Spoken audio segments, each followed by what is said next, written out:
Усім прывітаннем, з вами Зміцер Лукашук, і мы працягваем абмяркоўваць падзею Беларусі і за яе межамі. Як звычайна ў гэты дзень і ў гэты час у жывым эфіры Еўрарадыё са штотыднёвым аналізам міжнародных падзеяў і не толькі. Дацэнтка, кандыдатка гістарычных навук, сяброўка каардынацыйнай рады Роза Турарбекова. Добрый дзень, спадарыня Роза. Добрый день. Вы так ужо не адрываецеся, читаете навіны. Дарэчы, спадарыня Роза, вот я заўсёды раней, ну это пакуль не по тэме нашай размовы, а просто удакладненне, заўсёды раней казаў: незалежная экспертка Роза Турарбекова. А наколькі зараз гэта будзе, ну, адпавядаць рэчаіснасці? Вы ж все-таки у пэўным сэнсе ўжо ангажаваная экспертка ці не? Ну так я и была ангажавана. Я маю на увазе, что я была чальцом координацыйнай рады ад імя нашай справы у складзе фракции нашей справы. Но только я никто из нас не проходил через выборы. Теперь мы прошли через выборы. Не знаю, насколько я зависимая теперь, если раньше была независимая, только насколько зависимая. Возможно, там моя какая-то там работа будет влиять на мою оценку, особенно что касается деятельности Координационного совета, наверное, взаимодействия с другими политическими акторами. Я думаю, что я все еще продолжаю мыслить независимо, критично или самокритично, скажем так. Вот. Но насколько эта ангажированность буквально, да, будет влиять на объективность моих рассуждений, ну, наверное, будет влиять. Но я постараюсь все-таки придерживаться вот все того же подхода, который у меня всегда и был. Я старалась в первую очередь подходить к ситуации, как это сказать, академически. Академической точки зрения. Так, ну что ж, спадарыня Роза, я думаю, что мы без тэмы координацыйнай рады, нягледзячы на тое, что выборы скончыліся і нібыта как бы інфармацыйная нагода і ўжо і сышла ў нябыт, але мы вернемся тому, что, ну, скандалы, интриги, расследования, як мы это любим, мы ж вот как бы мусим эту тему закрануть яшчэ, потому что, думаю, ёсць что абмеркаваць там, але давайте пакуль что по міжнародных падзеях пройдемся. Ну і безумоўна, гэта візіт Лукашэнкі зараз у Манголію хацелася б абмеркаваць. Ввогуле, наколькі я зразумеў, за перыяд незалежнай Беларусі гэта першы афіцыйны візіт у гэтую краіну на такім вось узроўні менавіта, ну, нібыта кіраўніка краіны. Праўда, Павел Латушка, калі казаў у сваім відэо з гэтай нагоды, ён казаў, што вот там 30 гадоў не атрымлівалася ніякім чынам дамовіцца пра такі візіт на такім узроўні, а вот зараз вот нібыта, ну, увогуле такое склалася ўражанне, что вот зараз яны вырашылі потаптацца по міжнародным праве і вот у сувязі з гэтым магчымасцю затрымання і адправіць Лукашэнку ў Гаагу. Вот неяк вот як дэмарш усё адно такі візіт. Ввогуле ці можна звязваць гэтыя две падзеі? Як вы ўвогуле ставіцеся да гэтага візіта? Наколькі складана яго было арганізаваць, як вы думаете? І ўвогуле, ці не падаецца вам дзіўным, што вот за 30 гадоў візіт такі не змаглі зладзіць, а зараз у сітуацыі, калі невядома статус Лукашэнкі у пэўным сэнсе не прызнаны ў свеце, адсутнасць легітымнасці, плюс яшчэ зараз как бы саўдзельнік у вайне России супраць Украины, і на гэтым фоне раз і на табе, калі ласка, такі візіт. Вот пра што это сведчыць? Ну, на самом деле, то, что до сих пор не было такого визита, в этом нет ничего удивительного, потому что, как Лукашенко сам и говорил, достижения весьма скромные, если не сказать меньше или больше, например. Да, самый там максимальный, по-моему, объем товарооборота был 40, по-моему, 3 или 46 миллионов, сейчас его там объем всего 30 миллионов, причем последние годы наблюдается спад. Но, знаете, это вот говорить не о чем. Вот из серии говорить не о чем. Что касается того, что почему сейчас получилось, я думаю, что сейчас получилось как раз именно потому, что Во-первых, Минску было это, Лукашенко было очень важно. До сих пор это направление было периферийным, оно отодвигалось на задний план. Вот. А сейчас, собственно говоря, никто и не зовет, и некуда ездить, а демонстрировать некоторые там достижения в сфере внешней политики или всего от того, что от нее осталось, необходимо. А монгольское направление всегда было очень периферийным, малоизвестным, малопонятным. Вот. Специалистов по Монголии в Беларуси практически нет, особенно что касается внешней политики Монголии. Но по необыкновенному стечению обстоятельств я являлась научным руководителем аспирантки, которая писала диссертацию по внешней политике Монголии. Сама она гражданка Китая, но она из внутренней Монголии, то есть буквально, да, она монголка, но она с китайским паспортом девушка. Вот, поэтому благодаря тому, что она писала диссертацию, достаточно сложно протекал процесс, я, по крайней мере, что-то про монгольскую внешнюю политику знаю. И про то, что такое Монголия. Немного чего, но что-то знаю, как говорится. Поэтому не мудрено, что сейчас фактически установилась определенная политическая монополия Монгольской народной партии. Она является правопреемницей той самой партии, она не коммунистическая называлась, она, по-моему, Народно-революционная партия называлась, которая была за советским часом. Вот, они к власти пришли в 2016 году. Подчеркну, что это полупрезидентская республика. Вот, у них президент не избирается народным голосованием. Нет, он избирается буквально хоралом. Вот, то есть это не прямые президентские выборы, это первый признак полупрезидентской республики. Большая власть, конечно, находится в руках парламента, где, собственно говоря, и решаются все там основные вопросы. Вот, и сейчас у власти и президент, и премьер-министр, соответственно, являются представителями Монгольской народной партии, и у них осенью будут выборы. А Монголия является демократической страной, где происходит смена власти, цивилизованно, выборы проходят. У них серьезная оппозиция, которая, кстати говоря, до 2016 года оппозиционная партия, Демократическая партия Монголии, находилась у власти. И Элги Борч – это тот самый президент, да, который комментировал визит и упрекал, да, нынешнего президента. Это как раз представитель, скорее всего, демократической партии. Вот. И монгольское общество в отношении и агрессии России в отношении Украины, и в отношении Лукашенко, в общем и целом, там достаточно есть много и скептиков, и противников буквально. И к ним Лукашенко, с моей точки зрения, весьма неразумно решил обратиться с каким-то там месседжем. Вот, при этом давать оценку работе монгольских журналистов – это верх политического неприличия, но, собственно говоря, чего ж там про неприличие говорить. Поэтому в преддверии этих выборов, учитывая политическое прошлое данной партии, их стремление закрепить свою монополию, их явная ориентация на Россию, вот, и Китай. На первом месте Китай, на втором месте Россия, на самом деле, если там посмотреть по хозяйственным связям, по торговле, по экономическому сотрудничеству, несомненно, доминирование Китая, там Россия, там кот наплакал, вот, только с точки зрения импорта. Но, тем не менее, есть, конечно, определенное там, как это сказать, влияние, вот, несопоставимое с Китаем, конечно. Ну, в общем, собственно говоря, и все. Что тут говорить? Для Монголии визит какого-то экзотического президента из какой-то там Восточной Европы это не решает никаких вообще вопросов. 30 миллионов долларов в год – это вообще ни о чем. Вот, поэтому для монгольской ни внешней, ни внутренней политики этот визит не имеет никакого значения. Для Лукашенко это имеет значение, да.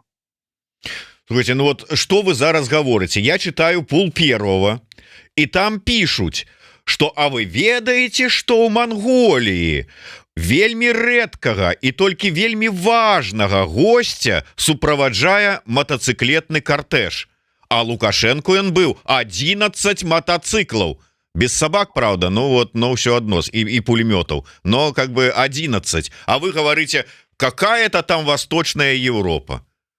Тут Не, целых ну, 11 мотоциклистов сопровождали. да, наверное, впечатляюще.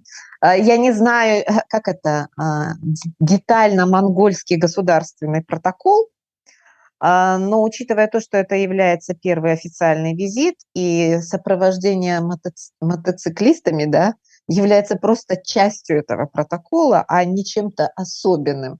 Может быть, я не знаю, я как бы, может, что-то не знаю, но, как правило, сопровождение такое является просто частью государственного протокола. Вне зависимости от того, Лукашенко – это президент из Африки или еще откуда-нибудь. Это не имеет значения. Имеет значение статус визита. Статус визита является официальным. Вот раз это официальный визит, и, соответственно, включается госпротокол, по госпротоколу полагаются вот такие детали протокольные. Вот и все. Ну, что я могу сказать? Э, Давно мотоциклистов не видели. Ну, может быть, в Монголии вот как бы вельмі такая штука рэдкая, і таму берегут, і толькі калі вот такія важныя гости, которые к тому же яшчэ могуць яшчэ і даць ценныя указанні прэзідэнту Монголии, як трэба утрымліваць уладу. Ну да, и вспоминая там Чингисхана, про железный кулак там и так далее, там подобное. Ну там вот все от начала и до конца, конечно, это просто, ну, демонстрация невежества, политически некорректные вещи просто на каждом шагу. Просто, я не знаю, может быть, никто, наверное, не скажет, да, Лукашенко и его администрации, насколько они выглядят в этой связи, ну,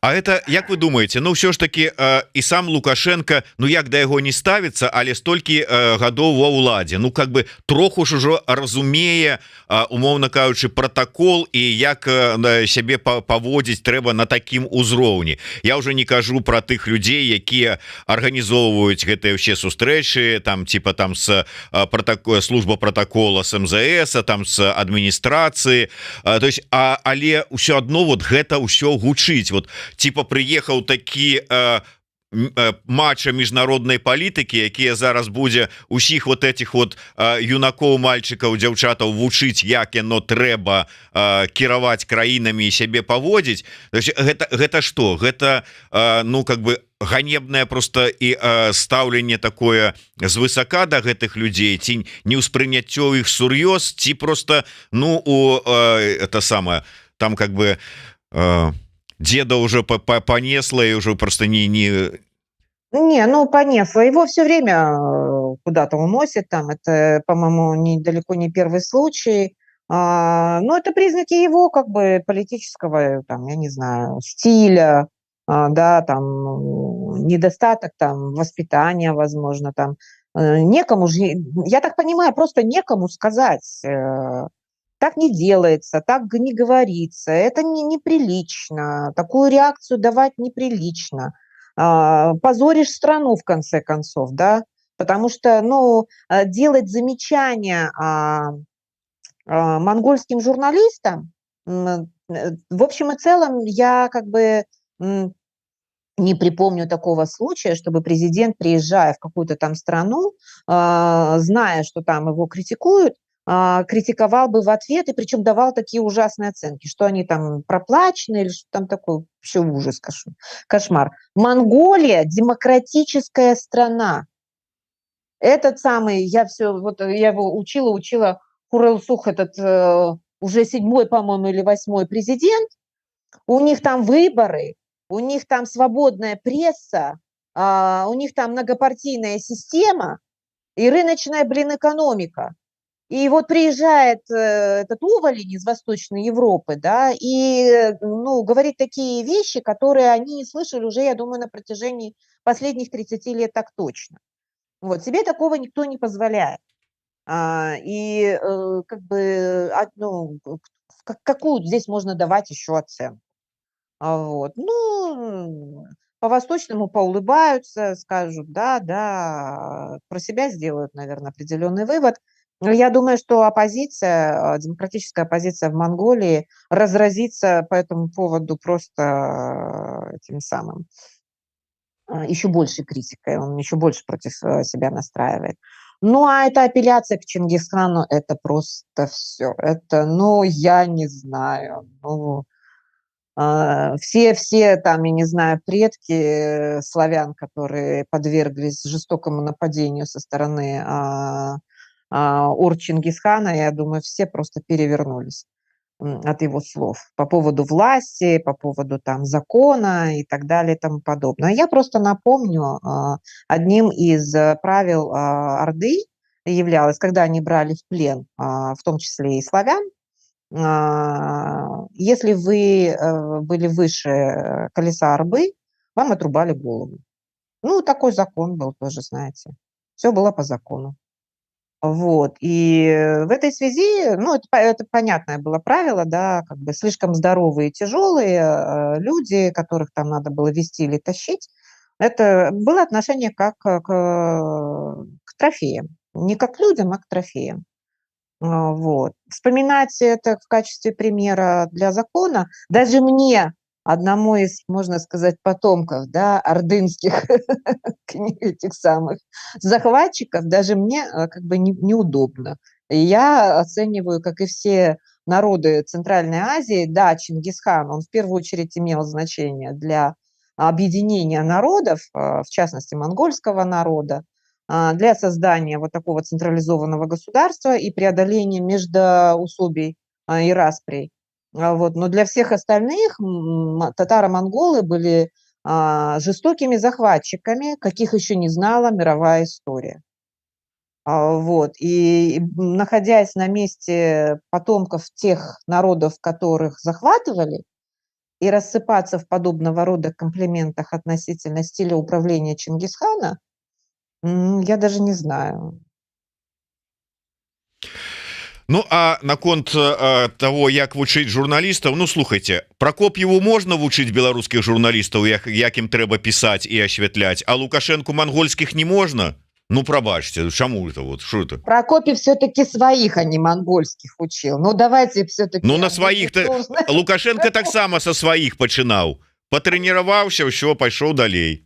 Конечно. Ну, вы знаете, я думаю, что в данном случае как бы это свидетельствует о близорукости политической, потому что это понятно, что журналисты тоже не могут быть вне критики, но надо быть полным идиотом, настраивая против себя буквально всех журналистов, да, то есть не там отдельного там вот там Лукашук про меня в эфире от такого-то числа сказал то-то и то-то, а на самом деле это не то-то, это вот так-то, это вот одно, да. Там, ну, недостаточно было освещения предвыборной кампании в Координационный совет. Ну, тут, знаете, не найдешь концов, потому что мы все недостаточно сработали, как бы, не только журналисты. Вот. Но, да, это признак такого... Ой, я даже не знаю, как это сформулировать. Все-таки опять недостаток политической культуры. Когда вы нападаете буквально на журналистов, вот на как группу, да, профессиональную, но да, можно напасть на группу сантехников тоже, вот профессиональную. Ну, потом не удивляйтесь, что к вам никто не придет, да. Или на электриков тоже можно напасть, сказать, они все такие бездельники, ничего не знают и не умеют. И вообще не пришли, мне лампочку не починили. Но потом не удивляйтесь, что к вам никто не придет. А вот журналистикой, конечно, журналистами надо быть,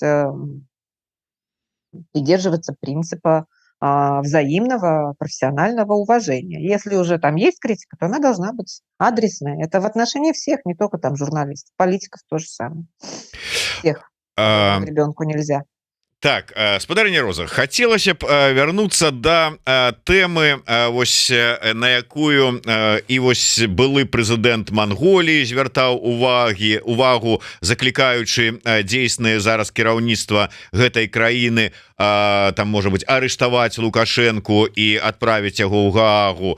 Ваш калега Павел Латушка на гэта намекаў. І перш чым спытацца, наколькі гэта ўвогуле верагодна, я вас іншае спытаюся, а калі ўвогуле а можа быть это ўвогуле быў план, хто там арганізоўваў МЗС гэтую найперш візіт, можа бы гэта быў такі вот далёкі план Алейніка, каб ён паехаў у краіну Лукашенко, тую якая подпісала адпаведныя дакументы, Чтобы сдать, да? да, чтобы там затрымалі і как бы, а я не пры дзелах, а Лукашенко ўжо ў Гааге, а вот Латушка ўзяў і сліў, можна сказаць, абламаў эту всю аперацыю, спецаперацыю Алейніка. У Олейника инфаркт будет сегодня от ваших слов. Во-первых, заранее оговариваются все детали визита, понятно, шутки шутками, но детали визита оговариваются заранее. Во-вторых, на Лукашенко еще не был выписан ордер, формальных оснований нет. Вот, когда появятся формальные основания, тогда да, тогда будет другой разговор. Ну и в целом я уже достаточно давно не следила за тем, что происходит в Монголии, по меньшей мере с 2020 года, как я уже как бы все дальше отходила, да, меня начали выдавливать из БГУ. Вот, и потом я была вынуждена отказаться от научного руководства своей аспирантки, которая пишет по Монголии. В общем и целом, то, что я сейчас посмотрела, просто освежила свои эти самые какие-то знания по этой стране. Я вижу плохой тренд, буквально. То, что сейчас Монгольская народная партия у власти находится с 2016 года, и эта монополия не прерывается, это первое. Второе, то, что Монгольская народная партия делает все для того, чтобы укрепиться у власти и увеличивать количество одномандатных мест в парламенте. У них там смешанная система на самом деле была. Все это свидетельствует об усилении авторитарных традиций и об усилении влияния Китая и в меньшей степени России. Вот. И то, что туда приезжает теперь Лукашенко, не беспокоясь, да, ни о чем, это закономерно. То есть это закономерно по всем позициям. Пока еще нельзя сказать, что в Монголии установлен авторитаризм, но тренд там очевидный. Такой нехороший, я бы сказала так. И, конечно, вот эти парламентские выборы в Монголии они покажут. Я понимаю, что где мы, где Монголия, да, но в целом это, как мы с вами видим, общий тренд в международных отношениях, я имею в виду то, что творится в политических реалиях разных стран, да, вот это вот усиление тенденций тренда на авторитаризм, оказывается, его не избежала даже и Монголия. Хотя, казалось бы, там в общем и целом в этом смысле было все в порядке. И монголы, в общем, проявили там такую удивительную политическую зрелость, установив у себя, в общем, не президентскую республику даже. Очень достаточно сильный институт парламентаризма, выборы, передача власти. Никто там синими руками до сих пор не держался. Ну, сейчас вот посмотрим, что будет с Народной партией. Вот. И буквально новейший тренд – это вот не очень такой хороший тренд. Я думаю, китайцы и русские поддерживают интенцию этой Монгольской народной партии установить такой, ну, дружественный им режим. Вот и я думаю, Лукашенко и поехал. Ну а завершаючы гэтую тэму, то есть атрымліваецца, што усе словы развагі про тое, што можна там ўсё ж таки нейкім чынам дамагчыся затрымання, не затрымання ці сарваць паездку, гэта былі ад пачатку, ну, такія марныя спадзяванні, з улікам таго, што вот як вы адзначылі справядліва, ордэра-то яшчэ да гэтага часу не выпісана, то есть падстаў няма, толькі як саўдзельнік, ну как бы юридичных подстав? Нет, юридических, да, нету. Изначально, если они согласились на его визит, понятное дело, как бы все детали уже были известны. Но и Монголия не та страна, где бы его задержали бы, это точно. Ну вот, скорее бы визит сорвали бы, да, но не задержали бы, потому что, ну, сложно себе даже это вообразить, представить. Ну так, з улікам таго, дзе знаходіцца Монголія, я маю на ўвазе, што яна заціснута у прынцыпе ў абдымкі Китая и России. И, кстати, я хотела вот здесь добавить, пользуясь минуткой внимания к Монголии буквально, как они выстраивают свою внешнюю политику в условиях, когда они зажаты между Россией и Китаем и нет выхода к морю, то есть они не имеют возможности, да, и вырваться из этого капкана буквально. При всем при этом у них есть, вот была, по крайней мере, концепция у демократической партии, была концепция внешней политики так называемого третьего игрока или третьего актора. У них там красиво так по-монгольски было все названо, как всегда. А по третьим игроком подразумевается как бы не один игрок, да, а альянс таких игроков, как то Япония, они очень большое внимание уделяют этой самой Монголии, Южная Корея, Соединенные Штаты. И если бы вы посмотрели, например, на структуру монгольского экспорта, вы бы очень сильно удивились вообще на самом деле. Ну, понятно, что там Китай на первом месте, там львиная доля, по-моему, не помню, там в районе 80%. А на втором месте, например, идет Швейцария. Например, да, вот США, Япония и Южная Корея. Традиционные торгово-экономические партнеры Монголии. Россия, монгольский экспорт в Россию идет 1%. Но ввоз российский идет там в районе 24-23%, то есть это второе место после Китая идет. То есть вот если выражаться с цифровой точки зрения, то доминирование Китая там фактически абсолютное, но монголы ищут в качестве опоры, да, для, как это сказать, диверсификации буквально, да, своей внешнеэкономической деятельности, такие страны, как Япония, Корея Южная, Соединенные Штаты, ну, в Швейцарию, скорее всего, они золото вывозят. Вот. Но Монголия бедная страна, в основном сидит на сырьевой экономике, они пытаются там что-то развивать, не знаю, получается у них или нет, скорее всего, получается, но медленно, там видно это по статьям монгольского экспорта, что они вывозят. Вывозят они все еще традиционно уголь и медь, золото. А вот шерсть, понятное дело, да, то, что производство в первую очередь, я имею в виду результаты, да, овцеводства, скотоводства. Вот, собственно, пока и все. Вот. А ввозят, ну, там возят, наверное, много чего ввозят. Ну, тут Китай рядом, проблем нет. Ввози все подряд. Все подряд возится. У Монголии большой, конечно, риск попасть окончательно в лапы Китая, и поэтому вот для них очень важно развивать вот эту концепцию третьего игрока.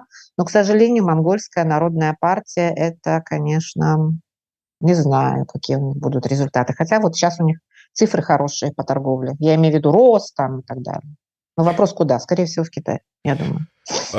Завяршаючы тэму ўвогуле і Манголіі і можа быть таго рэгіёна, пакуль што пытанне ад дарогі, ці ёсць сэнс і рэальнасць і ці рэальна развіваць стасункі з азіяцкімі краінамі дэмакратычным сілам новай Беларусі? Скажыце нам, як былая чаліня міжнароднай камісіі. Конечно, потому что в Азии полно демократических государств. Это привет, как говорится, стереотипом называется. Япония, Южная Корея, Монголия, кстати говоря, Индия считается самой большой демократией в мире. Вот. Есть полудемократические, да, страны, которые находятся в состоянии транзита. Я еще не сказала про Индонезию, например, да, огромный рынок индонезийский, да, попробуйте туда пробиться, там полно американцев, китайцев и так далее. Вот, конечно, потому что это перспективные рынки, это растущие рынки с большим количеством населения, с очень как бы динамично развивающейся там и торговлей, и индустрией и так далее и тому подобное. С Азией весь мир торгует, уважаемые. Что же вы будете себя ограничивать? Туда попасть тяжело, вот в чем дело. Ну добра, гэта мы зараз скажем про адносіны міждзяржаўныя. Ну калі безумоўна дэмакратычныя сілы прыйдуць да ўлады у новай Беларусі, то безумоўна трэба налажваць. А вот сёння, вот скажем, дэмакратычным сілам у выгнанні ёсць магчымасць наладзіць такія ж адносіны, ну такія не такія, але прынамсі наладзіць адносіны з заходнімі краінамі наладзілі, а з азіяцкімі. Вот я памятаю словы Латушкі, які ён казаў про размову с послом у Польшы, Індыі, і как бы не атрымалася у яго наладзіць дыялог з ім. Вопрос, чем можем заинтересовать? Там все как бы с точки зрения реалполитики. Чем можно заинтересовать? А если, например, Япония считает себя, воспринимает себя двигателем демократии, демократических институтов в Азии, то, может быть, да, с Японией имеет смысл, но она рассматривает все это через региональную призму. То есть мы-то не в Азии, мы не попадаем, как говорится. Что касается Южной Кореи, еще более сложная ситуация, потому что для Южной Кореи там множество разных региональных стоит как бы задач, включая, да, отношения с Северной Кореей, Китаем с одной стороны, и Японией с другой стороны, и Соединенными Штатами. И где во всей этой истории, где Беларусь? Ее там просто нет. Вот в чем дело. Попробовать вести диалог, попробовать выйти на контакт. Но проблема заключается в том, что нам пока предложить нечего. А другое дело, что там, ну, это просто, как вы знаете, такой как бы вопрос такого морального авторитета капитала там, возможно. Потому что Япония и Южная Корея, ну, их максимум, на что хватило, это, конечно, присоединиться к санкциям именно по поводу войны в Украине. Да? Вот. И к санкциям против Лукашенко тоже, кстати, они присоединялись, было дело. Вот. Но, как вы знаете, вот это вот назначение, переназначение посла, японского посла в Минск, вот у нас, например, была внутри Координационного совета дискуссия относительно того, что обращать ли на это внимание или нет, высказывать ли какой-то свой, извините, там, протест или фе в отношении Японии или нет. И сейчас я могу вам сказать, что я, например, сказала от того, что мы это сделаем, не будет эффекта никакого, потому что все, что знали японцы как бы о нас, это Светлана Тихановская, возможно, и протесты 2020 года и соучастие в войне.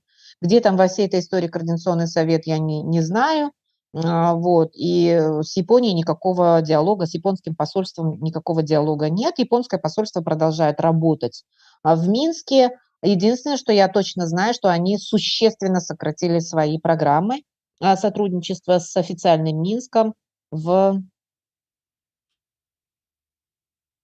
зимой 22 года. Я сейчас точно не вспомню, потому что у меня был такой отдельная беседа вот, с японскими дипломатами. И вот когда зашла речь о возможностях сотрудничества, они говорили о том, что мы все программы сейчас сворачиваем. Вот это, ну, это было тогда, да, зимой 22 года это было.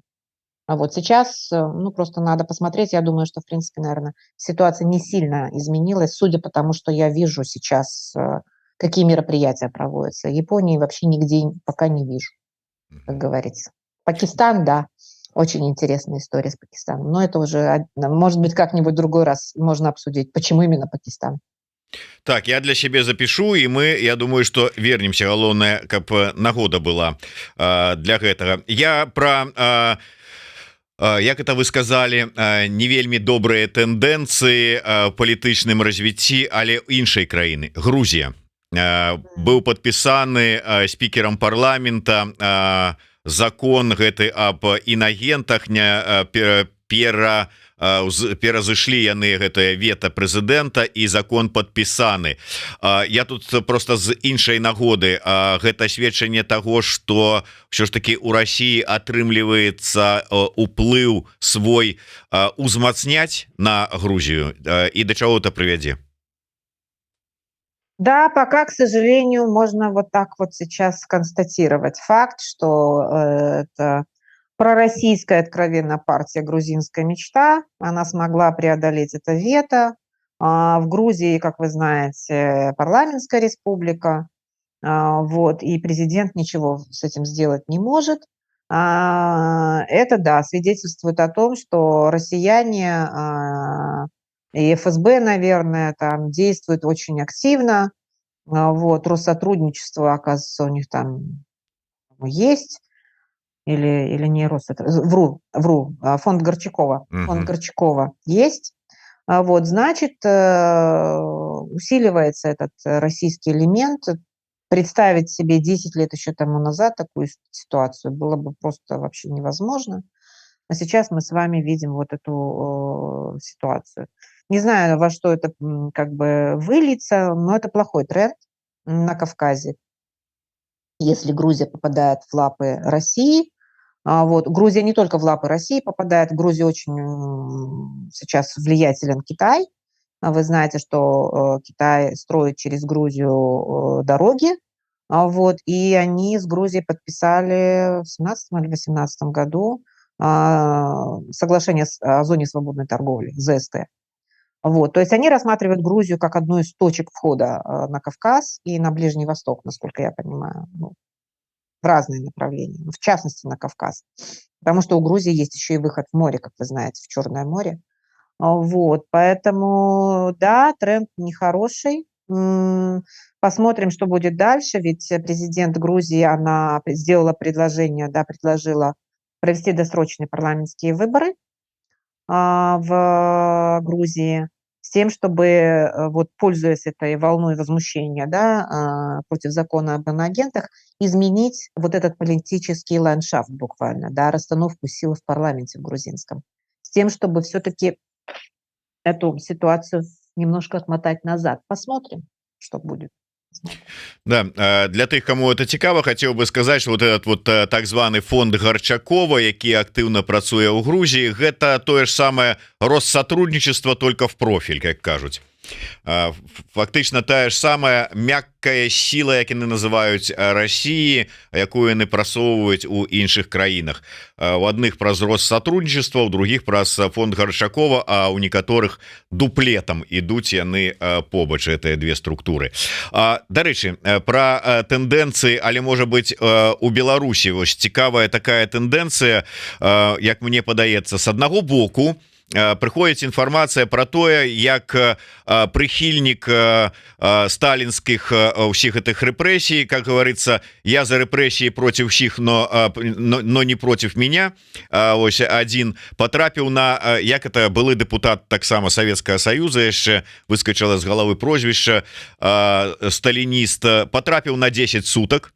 Раней пісаў актыўна даносы сам на ўсіх так званых змагароў, а сам потрапіў под распаўсюд экстрэмісцкіх матэрыялаў. Знайшлі ў яго дзесьці там у Фейсбуку, у соцсетках перапошчаны 8 гадоў таму матэрыял з Тутбая.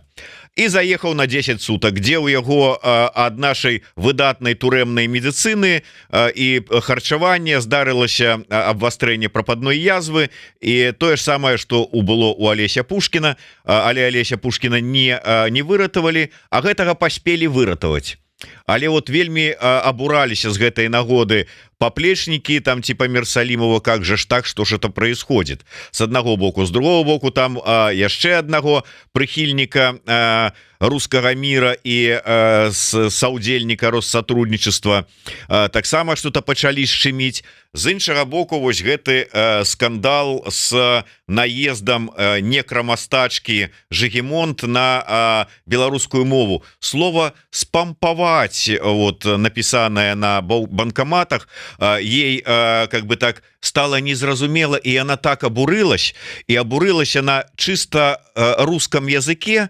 Ну вот у лепших традициях русского языка она и начала говорить там типа: да что ж это такое было, да те происходит, даешь же это вашу ну на нормальном русском языке, вот как бы так заговорила, выказала обурение, на что она вот вараніца выказалася. Что гэта адбываецца? Гэта сапраўды такие некі, ну я не ведаю, там жабагадзюкінг адбываецца, пачынаюць грызці адзін аднаго, ці гэта наадварот нейкія такія гульні на публіку, што вот паглядзіце, у нас тут і нейкія такія розныя меркаванні і там барба ідзей, а самі ўціхара сваю там эту русифікацыю прасоўваюць.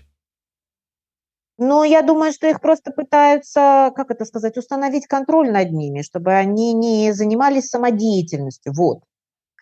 И я хотела бы обратить ваше внимание на все эти тирады Лукашенко, которые вот он там пытался воспитывать, кстати, как раз журналистов, да, ну, это уже не о журналистах речь идет, шла речь о пропагандистах, да, чтобы они там умерили свой пыл, там выражались цивилизованно и прочее, прочее. Я думаю, что вот этот тренд, заданный на такую типа нормализацию госпропаганды, да, на снижение ее таких радикальных форм. Это с одной стороны. С другой стороны, я думаю, да, есть у них еще и внутренняя какая-то там, извините меня, борьба. И вот они улавливают. Для них же самое главное уловить настроение Лукашенко.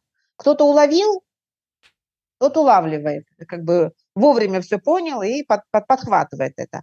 А кто-то думает, что вот их пришло там, как это, время выбирает нас, да, этот лозунг от ВНС. Вот они думают, что время их выбрало.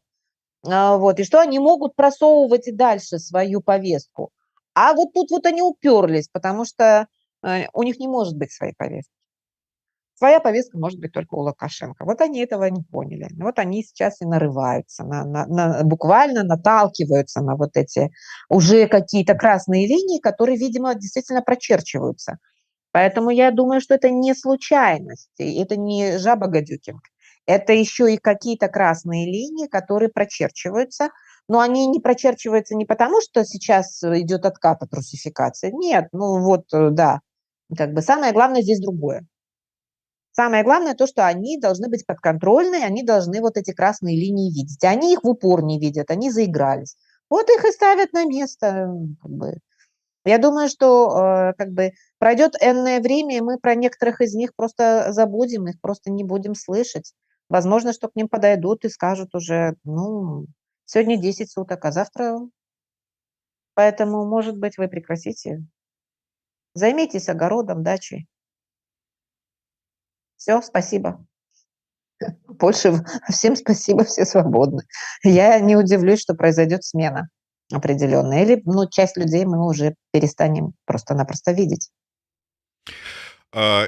І вот з гэтай нагоды хацелася б яшчэ одну тэму закрануць. Гэта на захадзе зараз пачалі, ну, пэўныя краіны выступаюць супраць, но пераважная большасць зараз пачынае заяўляць пра дазвол ударамі сваёй зброі, якую перадаюць Украіне па, ну, найперш вайсковых аб'ектах, але на тэрыторыі России.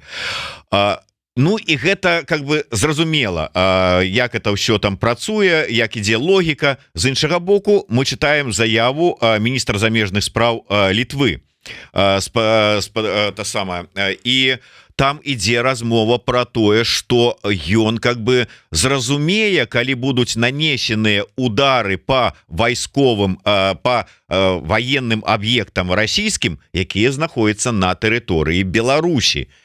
Ось калі раней заўсёды шла размова про тое, что ну не Беларусь это как бы да, агрэсор, но вот как-то удары это іншае, там розныя прычыны с украінскага боку казалі, нам не трэба яшчэ один фронт на 2000 кіламетраў, там іншае там уцягванне і гэтак далей. Гэта новы тренд вось зараз Габрыэлюс Ландсбергіс агучыў. Возможно, это есть часть какой-то дискуссии внутренней, которую мы не видим, не слышим. Возможно, такая дискуссия есть, возможно, идет такое обсуждение. Но представить себе, что сегодня украинское командование ВСУ, да, всерьез рассматривает удары по Беларуси, как ни крути по Беларуси, то есть это российские военные объекты, но по Беларуси, я, честно говоря, не очень вот в это верю. Но возможно, что в каких-то стратегических планах сейчас закладывается такая опция. Потому что в случае повторного либо вторжения, либо очень активного использования белорусской территории для активизации, интенсификации военных действий, ну, может быть, с территории Беларуси не будет вторжения, я имею в виду, да, наземное, но, может быть, с территории Беларуси начнется снова обстрел Украины.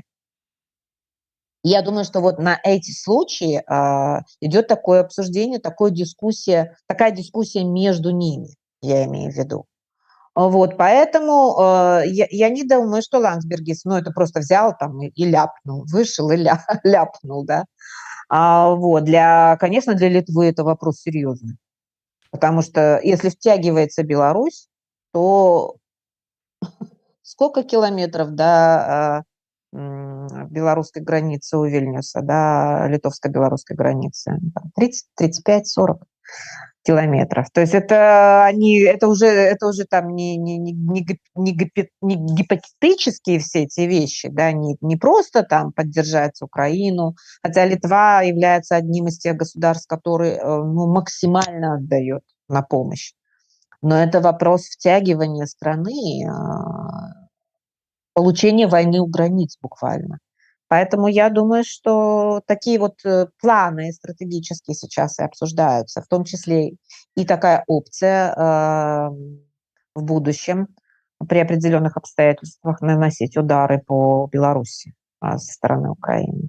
И, и тут, думаю, Литва не может занять однозначно там позицию положительную, одобряющую это. Потому что они дальше думают, да, на следующие 3 шага вперед. Вот, поэтому тут, да, это, конечно, интересно. Я вот этот, видимо, момент как-то упустила, но я предполагаю, то есть учитывая те настроения, которые я видела в Литве, когда у границ стояли, да, те самые, ну, устроили тут бряцание оружием, на стульчике сидел там под ошмянами, угрожал пальчиком в сторону Литвы. Вот. Тут настроения, конечно, были такие, ну, очень такие серьезные. Ну, и литовцы вообще, в принципе, с самого начала войны в Украине так к этому вопросу подошли достаточно серьезно. Вот, поэтому, я думаю, они вот просчитывают все варианты, потому что страна небольшая, риск велик не просто втягивания, а сразу попадания в столицы. Так, спадарня Роза, на жаль, у нас не так шмат часу засталося, але хацелася б коротко ўсё ж таки атрымаць у вас нейкія інсайды с внутры того, что пакуль яшчэ не з'яўляецца новым складам координацыйнай рады, ну бо не пачало працаваць, але тым не менш. Першы ананімус піша: команда Латушки унесла проект резолюции по спрашчэнню візавага рэжыма і паляпшэння памежнага руху. То атрымліваецца, Латушка з камандай скралі праграму Розы, і калі гэта рэалізуюць, то лаўры дастануцца яму. Ці ўспрымаеце вы, это я уже ад сябе працягваю, ці ўспрымаеце вы у такім вось менавіта святле гэтую ініцыятыву? Ну і можа быть раскажаце, якія там зараз ідуць размовы, ужо там коаліцыі будуюцца паміж списами? Ну, как и полагается, да, в нормальном парламенте, который только избран, если мы воображаем себя парламентом, потому что очень многие в нас буквально бросаются чем ни попадя, как говорится, и говорят, что вы не можете о себе так говорить. Ну, и это есть, как бы, для этого есть серьезные основания. Но все равно мы воображаем, да, мы себя воображаем. Конечно, ведутся сейчас консультации на предмет того, как мы видим Координационный совет будущий, да, как мы будем сотрудничать, какие возможны точки соприкосновения по разным направлениям или по разным пунктам программы. Я очень рада, что Павел Павлович включил этот пункт и выступил с таким предложением. Я не считаю это своей собственностью, как говорится, этот пункт программы. Если он будет реализован, я буду только рада, потому что у нас это шло первыми буквально пунктами нашей программы. Вот, от Павла Павловича я не могла очень долго добиться, какие у них приоритеты. Теперь я вижу, какие у них приоритеты. Приоритеты похожи на наши.